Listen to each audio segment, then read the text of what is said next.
कि तुम पढ़ाई करो। तो बोले हम क्यों पढ़ाई करें?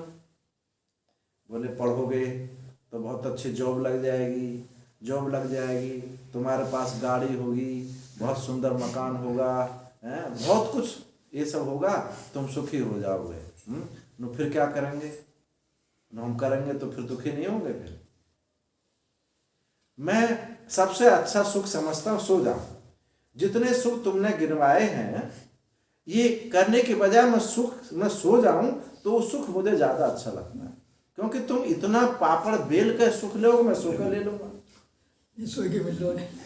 मैं सो के मुझे सुख मिल जाता है, तो मैं इससे ज्यादा मैं इस सुख क्यों नहीं लूं? तो देखो, सुख की सबको मांग है। कोई ऐसा नहीं है कि सुख ना चाहे। जो भी हम कर्म करते हैं वो सुख लेने की करते हैं। कर्म कहते ही उसको है।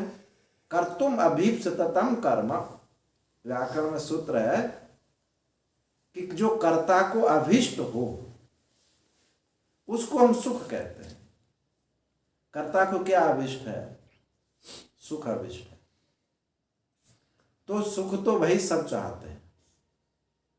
अब जैसे मैं आपसे पूछूं, आप सुख चाहते हैं तो ज्ञात सुख चाहते हैं, अज्ञात सुख चाहते हैं? तो सबकी क्या मांग है? ज्ञात सुख चाहते हैं। बेहोशी का सुख, किसी को दवा सुंघा करके, क्लोरोफार्म सुंघा करके कहें कि तुम सुखी रहो, तो नहीं। हम ज्ञात सुख चाहते हैं। स्वतंत्र सुख चाहते हैं या पराधीनता का सुख चाहते हैं? सब लोग स्वतंत्र सुख चाहते हैं। अच्छा, एक व्यक्ति से सुख चाहते हैं या सबसे सुख चाहते हैं? सबसे सुख चाहते हैं। अच्छा, एक स्थान में सुख चाहते हैं या सब स्थानों में? तो सबकी मांग है, सब जगह सुख चाहते हैं। और स्वतंत्र सुख चाहते हैं, ज्ञात सुख चाहते हैं, सच्चा सुख चाहते हैं, हमेशा रहने वाला सुख। सच्चा सुख मतलब हमेशा रहने वाला। ऐसा सुख कोई नहीं चाहता कि एक दिन सुखी रहे फिर तुम दुखी रहो। जो हमेशा शाश्वत सुख चाहते हैं, ज्ञात सुख चाहते हैं, स्वतंत्र सुख चाहते हैं, व्यापक सुख चाहते हैं। जो स्वतंत्र है, अनंत है, व्यापक है, ज्ञात माने चित है, हमेशा रहने वाला माने सत्य है, और सुख माने आनंद। तो सब चाहते हैं ना सुख। तो परमात्मा को चाहते ना चाहते सब? कोई ऐसा नहीं है जो सुख परमात्मा को नहीं चाहता। एक बार डॉक्टर राधा कृष्ण विदेश गए और वहां के कॉलेज के स्टूडेंटों ने घेर लिए उनको। बोले भारत तो एक अंधविश्वासी देश है, भगवान गॉड कहता है। किसी ने देखा है भगवान है? तो उन्होंने क्या कहा कि अच्छा, तुम सत्य को चाहते हो? विद्यार्थियों से पूछा, सत्य को चाहते हो और सत्य को प्रेम करते हो? अच्छा, नॉलेज चाहते हो नहीं चाहते? बोले नॉलेज चाहते हैं, सत्य चाहते हैं, और ये जो उसकी प्रियता है ये भी चाहते हैं। यदि आप सत्य को चाहते हो, ज्ञान चाहते हो, आनंद चाहते हो, तो तुम परमात्मा को नहीं चाहते? अब इसी का, इस सच्चिदानंद रूप का ही एक पूंजीभूत रूप यदि हम ईश्वर कहते हैं तो तुमको क्या परेशानी होती? तो सब विद्यार्थी माने भाई ये तो बहुत अच्छी बात है, कोई ऐसा है ही नहीं जो परमात्मा को ना चाहे। भूल ये कर बैठते हैं हम अपूर्ण हैं तो पूर्णता चाहते हैं, परमात्मा को चाहते हैं। भूल ये कर बैठते हैं कि उसकी खोज हमारे पास नहीं। खोज उस सुख की नहीं जानते, वहां खोज रहे हैं जहां वो है नहीं। एक बुढ़िया कि सुई खो गई, और वो सुई जो है कहाँ ढूंढे? रोड की लाइट में, घर में कोई। तो किसी ने पूछा अम्मा कहाँ ढूंढ रही हो? ढूंढ ये रही हैं लल्ला सुई खोई गई, और सुई जो है मिल ना रही। खोई कहाँ ही? खोई तो घर थी, तो यहाँ क्यों ढूंढ रहे हो? यहाँ उजाला है, घर में उजाला ना है। तो ये जो उजाला है ना, ये विषय है। इन विषय रूपी उजालाओं में है हम आत्मा रूपी सुख को खोज रहे हैं, और वो आत्मा रूपी जो उजाला है वो ऐसा उजाला है कि किसी को प्रकाशन नहीं कर सकता,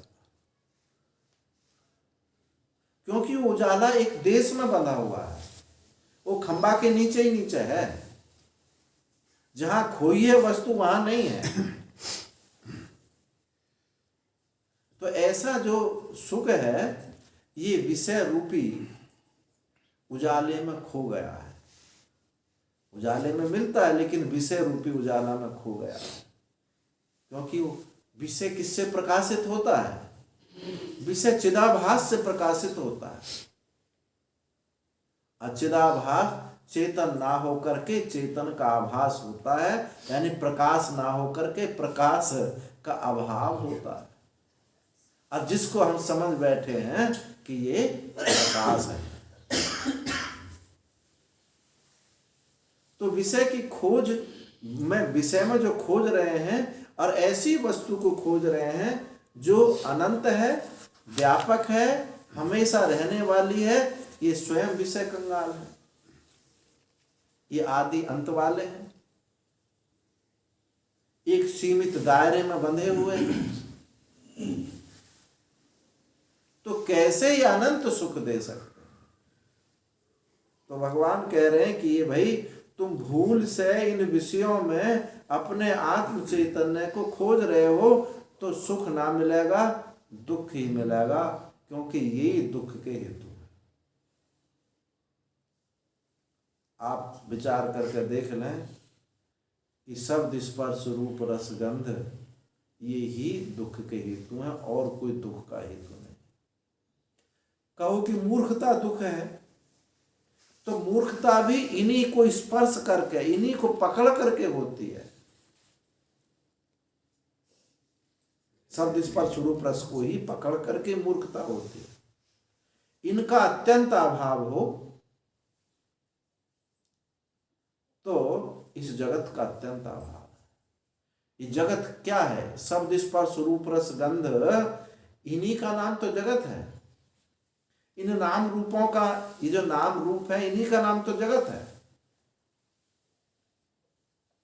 इनका अत्यंत अभाव हो, अभाव नहीं कह रहा हूं मैं, अत्यंत अभाव कह रहा हूं। इनका अत्यंत अभाव है तो जगत, जगत की अम्मा अविद्या है, और ये सब नष्ट हो जाते हैं, क्योंकि नाम और रूप, काम क्रोध लोभ शोक मोह आदि जितना भी है ये सब अविद्या की ही है। अविद्या कहो या शोक मोह, कोई दोनों अलग अलग बात नहीं। अध्यास ही अविद्या। एक दिन सुनाया था कि इनका कार्य कारण वास्तविकता, तो ये अविद्यक है। शोक मोह की निवृत्ति से अर्जुन को ज्ञान हो जाता है, इसलिए नाम रूप की आत्यांतिक निवृत्ति से परमात्मा का बोध हो जाए, क्योंकि बंधन का हेतु ये क्या है? ये नाम रूप ही है। इन्हीं नाम रूपों के साथ हम उलझ जाते हैं, इन्हीं को पकड़ के बैठ जाते हैं, इनके बिना हम नहीं रह सकते। ये जो समस्या है इन दुख भोग इनों के कारण ही है।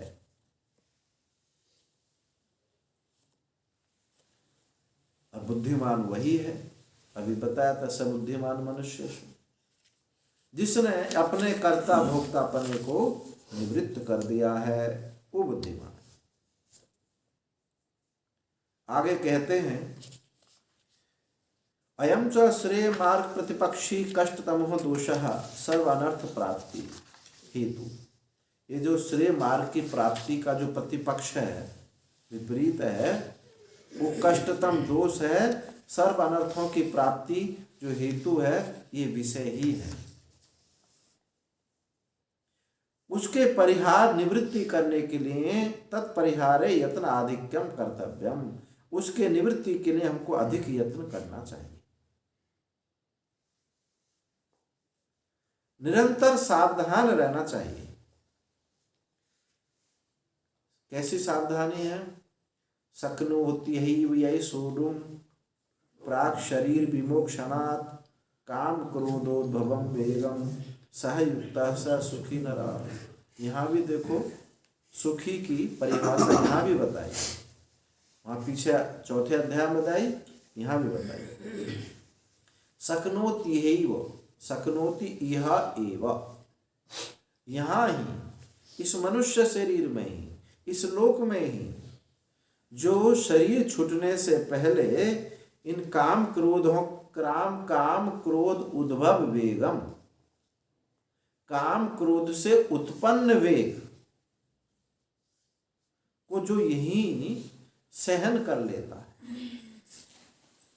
वो युक्त है और सुखी नर। देखो सहन और संयम, एक तो विषय उपस्थित हो जाता है, विवेक आ जाता है, उसके बाद विवेक आता है कि भैया ये हमको नहीं करना चाहिए। बोले गुस्सा तो हमको आता, बहुत आता है, जब आ जाता है तब पता चलता है, और पता तब चलता है जब उसका नुकसान होता है उससे। यदि इस संयम को हम इस क्रोध आने से पहले ही हमारे जीवन में आ जाए तो क्रोध आएगा, वो संयम की अग्नि से पहले ही नष्ट हो जाए।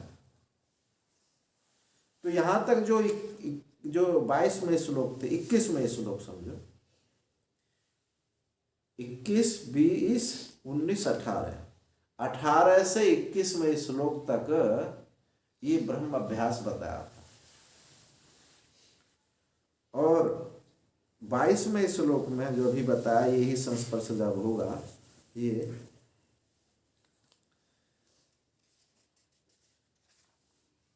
उस अभ्यास में विषयों को जो हटाने की बात है, उसको समझाने के लिए कि दुख रूप है, ये बात बताई। और यहाँ 23वें श्लोक में, बल्कि 22वां श्लोक भी आप अभ्यास में ही समझें। विद्या विनय संपन्न, यहाँ से लेकर के 23वें श्लोक तक ये सब ब्रह्म अभ्यास के श्लोक हैं। और जो 23वां श्लोक है, यहाँ ब्रह्मवेत्ता का वर्णन किया गया है। तो जो जीते जी ही जिसने इन शरीर छूटने से पहले इन वेगों को जिसने सहन कर लिया है, अब प्रश्न उठता है कि ये ऐसी क्यों सीमा बांध दी कि शरीर छूटने से पहले भी तो कह सकते हैं। देखो कुछ इंद्रियों का कोई भरोसा नहीं, इंद्रियों का कोई भरोसा नहीं कि नहीं हमारा तो मन शांत रहता है, इंद्रियां कहाँ चली जाएंगी। कोई कहे कि मन हमारा शांत है, इंद्रियां कहाँ चली जाएंगी, तो देखो यही संभव है। श्रुति में समोदमो भूत्वा, समोदमो श्रद्धा भूत्वा, सम कहा, दम कहा, श्रद्धा से युक्त होना कहा। यदि दोनों एक ही चीज होती, शम और दम, तो श्रुति अलग अलग नहीं कहती। ये बात जरूर है, एक दूसरे के पूरक हैं, जैसे सूक्ष्म शरीर और कारण शरीर, सूक्ष्म शरीर और स्थूल शरीर एक दूसरे के हेतु हैं। परंतु इस शरीर का भान नहीं होता है तो भी चित्त में कामक क्रोध लोभ आते हैं। क्या स्वप्न में कामक क्रोध लोभ नहीं आते जबकि शरीर के साथ कोई संबंध नहीं? कभी कभी इस शरीर में बलिष्ठता होने से कामक क्रोध के वेग आते हैं। ऐसे इंद्रियों में भी आप देखें, कभी कभी इंद्रियां विषय को बताती हैं और कभी कभी मन बताता, विषय बताता है इंद्रियों को। इसलिए नितांत ये संसार भीतर ही है ऐसा नहीं कहा जाता। ऐसा हम कहें तो बौद्ध मत उपस्थित होता है। इसलिए क्या कहा जाता है? संसार अनिर्वचनीय है, ना तो ये भीतर ही है ना ये बाहर ही है। आप जंगल में निकले जा रहे हैं, कहीं पशु सड़ रहा है, आपने देखा नहीं, उसकी दुर्गंध बताते कि कहते हैं कि यहां कोई पशु सड़ रहा है, तो विषय ने इंद्रिय को बताया नहीं बताया। और कभी कभी इंद्रिय स्वयं विषय में चल के जाती है। ऐसे ही शम और दम, मन और इंद्रिय, इंद्रियों का निग्रह को दम बोलते हैं और मन के निग्रह को शम बोलते हैं। मन शांत है तो आप ये मत समझो कि हमारा मन अशांत ना होगा। इंद्रियां प्रबल है, प्रमर्थन स्वभाव वाली है, बड़ी हटीली है, वो विषय को उपस्थित कर देंगे, आपके मन में वेग उत्पन्न कर देंगे। एक बार महर्षि जैमिनी और व्यास जी के शिष्य हैं जैमिनी, जैमिनी ने कर्म मीमांसा का प्रतिपादन किया और व्यास जी ने ज्ञान का प्रतिपादन किया। ऐसा क्यों? देखो, कर्म के भी अधिकारी हैं भगवान। वेद व्यास की सब पे करुणा है। एक शिष्य को जैमिनी अज्ञानी नहीं है, अज्ञानी नहीं है, वो जानते हैं, वेदांत दर्शन को भली प्रकार जानते हैं, फिर भी कर्म का प्रतिपादन किया और ऐसे ढंग से कर्म का प्रतिपादन किया कि अपने गुरुजी पिताजी का ही खंडन किया। बोले, जिसने पढ़ाया, जिसने जन्म दिया, इन्हीं का खंडन करो। तो जैमिनी ने वेदांत दर्शन का खंडन किया, पर व्यास जी को प्रसन्नता हुई, क्योंकि चेला होकर के जिस काम में हमने नियुक्त किया है उसको सर्वांगीण बहुत अच्छे प्रकार से कर रहा है, इसलिए व्यास जी को प्रसन्नता है, क्योंकि उन्होंने ही कर्म मीमांसा में नियुक्त किया। किसी को कोई शाखा पढ़ाई, किसी को कोई शाखा पढ़ाई, किसी को कुछ दायित्व दिया। तो जैमिनी ने कहा कि गुरुदेव, मन यदि शांत है तो इंद्रियां विषयों में नहीं जा सकती।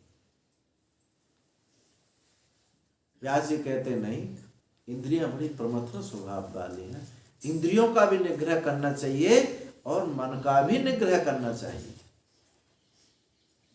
व्यास जी इस बात को मानते नहीं। तो व्यास जी ने क्या किया, एक दिन एक सुंदर युवती होकर के जंगल में आश्रम के सामने जाकर बैठी और कहने लगी कि मैं, रात हो गई, मैं अब कहाँ जाऊं, मुझे रात के लिए आश्रय दे दीजिए। जैमिनी ने कहा, यहाँ किसी को आश्रय नहीं है, किसी माता को आश्रय नहीं है। बहुत अनुनय विनय किया तो बोले कि ठीक है, तुम रह जाओ, अब तुम पर दया भी आती है कि कहाँ जाओगे जंगल में, यहाँ रुक जाओ, परंतु दरवाजा बंद कर लेना, चाहे भले कोई भी हो, मैं ही क्यों ना हूं, दरवाजा खोलना नहीं। एक झोंपड़ी उनको दे दी। अब सुंदर युवती को देख करके उनका चित्त विक्षिप्त हुआ और रात को झोंपड़ी की छत काट करके घुसे। तो वहां गुरुजी व्यास जी, जटाधारी व्यास जी बैठे हुए। तो उन्होंने कहा, जैमिनी, बात समझ में आई? विषय ने मन को चंचल कर दिया। अब मैं यही समझाता था कि मन शांत है तो तुम ये मत समझो कि ये विषय मुझे झकझोरेंगे नहीं, क्योंकि इंद्रियां प्रमथनशील स्वभाव है। ये यहां तुम्हारा मन शांत था, तुमने मना किया, और फिर भी वो विषय को देख करके तुम्हारा चित्त चंचल हुआ। तो इसलिए शम और दम दोनों आवश्यक हैं। ऋषिकेश में एक संत रहते थे, वे वृद्ध संत थे, शरीर पूरा होने को जा रहा था। तो उनके शिष्य ने कहा कि गुरुदेव, हमें कोई ऐसा उपदेश दो जो हमारे जीवन में काम आए। आपका जाने का समय है। तो उन्होंने दो बात बताई। उस समय देश का विभाजन नहीं था। मुझे लाहौर से लेकर के कन्याकुमारी तक यदि मुझे सोने के पहाड़ पर तुम चला दो तो मेरे चित्त में लोभ पैदा नहीं हो सकता, परंतु किसी युवती को देख करके मेरे चित्त में लोभ काम ना आए, मैं कह नहीं सकता।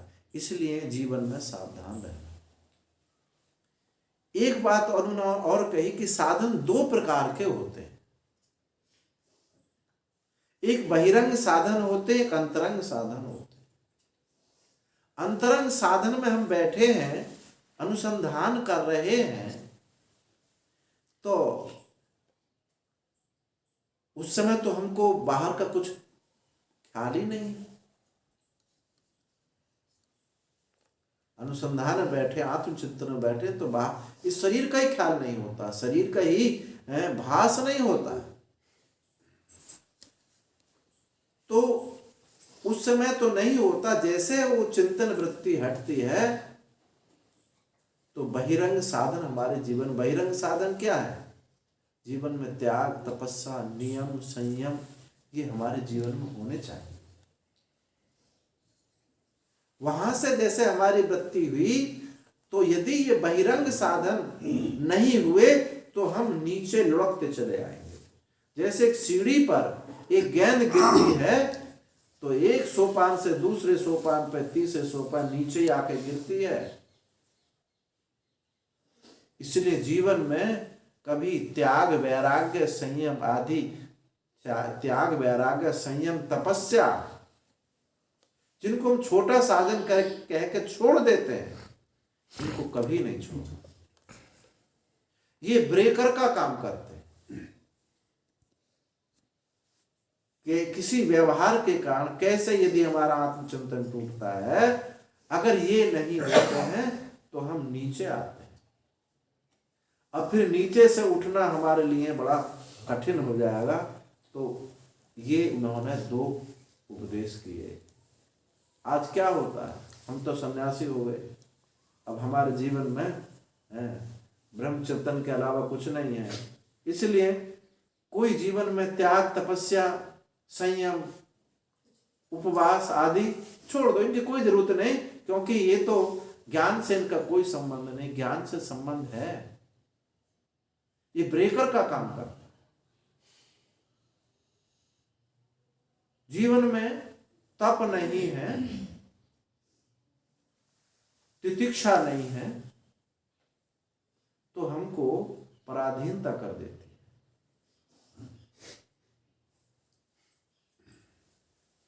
उत्तम बात है आत्मचिंतन में आप डूबे हुए, बहुत उत्तम बात है। यदि वृत्ति खुलती है, व्यवहार खुलता है, तो हमको सब दिखाई देता, आश्रम दिखाई देता है, घर दिखाई देता है, घर की समस्या, आश्रम की समस्या, हम नहीं, आज हमारे चित्त में नहीं है तो शिष्य समस्या रख देते हैं, आश्रम की शिष्य समस्या रख देते हैं कि महाराज जी कुछ तो करो। घर की समस्या रख देते हैं, कोई ना कोई समस्या, घर तो समस्याओं का घर ही है ही, वो कोई ना कोई आई जाती है, ऐसा नहीं दौड़ भाग करके आ जाती है। आश्रम में गठिया की बीमारी होती है, ये मिस्त्री नहीं आया, नल टूट गया है, रसोई भंडारी चला गया है, आज गौशाला वाला नहीं है, गैया बीमार हो गई है, बहुत कष्ट उठा रही है। समस्या, इस जोड़ में दर्द, कभी इस जोड़ में दर्द। ये मैं ऐसा नहीं अनुभव से कह रहा हूं, हमने आश्रमों में करके देखा है। ये एक दिन भी ऐसा नहीं होता जिस दिन कोई समस्या ना हो। महागृहस्थी होती है। और ये तो एक, इसके अलावा राग द्वेष भी होते हैं, अंदर घुसते हैं, जब पता चलता है उसमें रहते हैं। तो कहने का मतलब ये है, ये सब कुछ भरा पड़ा हुआ जीवन में, ये हमारे ब्रेकर लगे होते हैं तो हमको रोक लेते हैं, और नहीं तो कोई ना कोई गिरने का रास्ता वहां हमेशा खुला है। तो संयम, त्याग, बहिरंग साधन भी जीवन में बने रहने चाहिए। इनका उपेक्षा हमको नहीं करनी चाहिए। तो सखनोती, जब तक ये शरीर है, महात्मा लोग तो ये तक कहते हैं कि बोध होने पर भी विसंवादा भाव, ज्ञान रक्षा, तप के लिए